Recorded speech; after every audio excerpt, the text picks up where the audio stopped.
After 20 years of effort, the United States Navy is bringing the Littoral Combat Ship, LCS, program to a close.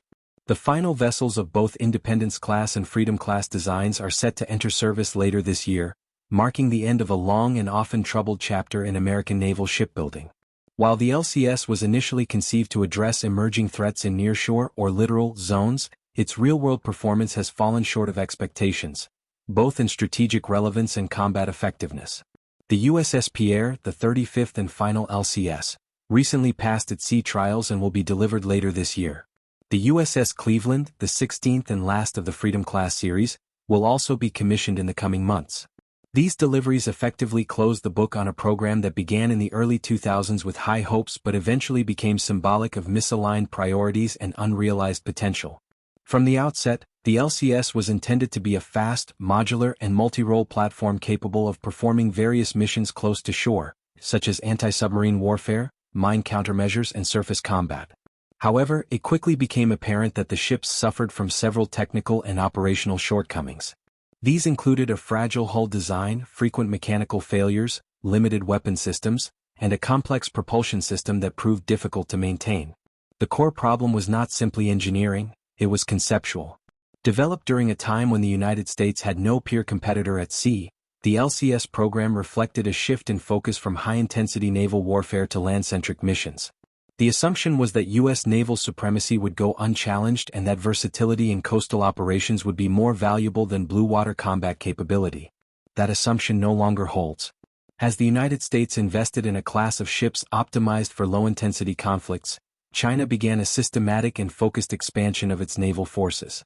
In roughly the same period that the LCS program struggled to mature, China launched and commissioned more than 40 Type 054 series frigates, including the 054A and 054B variants.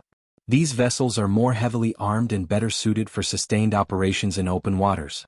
The result is that China now possesses the largest fleet of modern ocean-going missile frigates in the world. The disparity is made more evident when considering the operational outcomes. Of the 35 LCS vessels constructed, 7 have already been decommissioned, some after fewer than 5 years in service. These include 5 Freedom-class ships and 2 Independence-class vessels.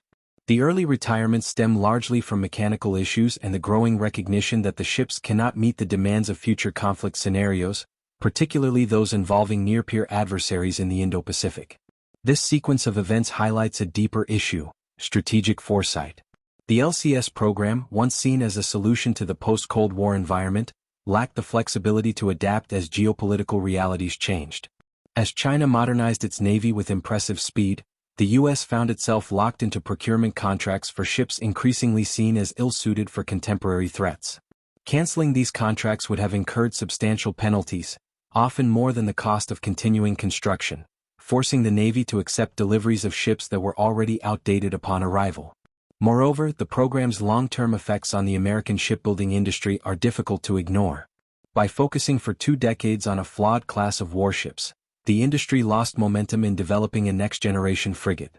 This has contributed to delays and technical hurdles in the production of the new Constellation-class frigates, which are expected to fill the gap left by the LCS but are still years away from full operational deployment.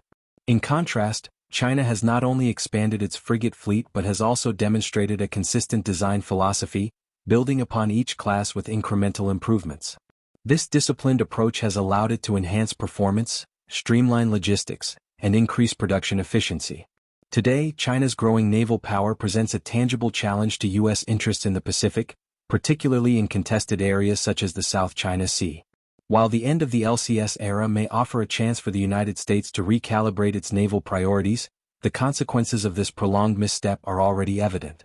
The gap in mid-size surface combatant capabilities has widened, and the ability to respond effectively to maritime challenges in Asia has been weakened. For U.S. policymakers and defense planners, the experience of the LCS program serves as a cautionary tale about the risks of strategic complacency and the importance of maintaining technological and operational edge. Looking ahead, the question is whether the United States can regain lost ground in time to meet the demands of a changing maritime environment. As China continues to expand and refine its naval capabilities, the need for effective and reliable American warships is more urgent than ever. The Littoral Combat Ship may be headed for retirement, but its legacy will shape U.S. naval planning for years to come.